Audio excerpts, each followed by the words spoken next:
erkak kishi ayolini o'zi tarbiya qiladi. Ayoli qanaqa bo'lsa, erkak shunaqa qilib o'zi tarbiyalab qo'yadi. Agar erkak kishi hikmat egasi bo'lsa, ko'p ham zo'r xulqli bo'lmagan xotinni hikmat yo'li bilan tarbiya qilib, saodatli hayot kechiradi.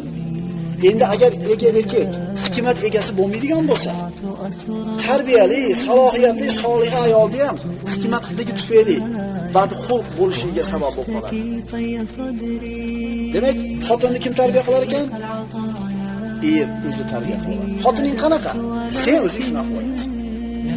Birodarlar, da'vat yo'li doim qiyinchilik, mashaqqatga duch keladi.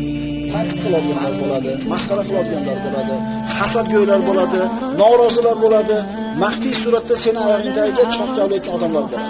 Bu da'vat yo'lining sunnati. Doim shunaqa bo'lgan, doim shunday bo'lib keladi.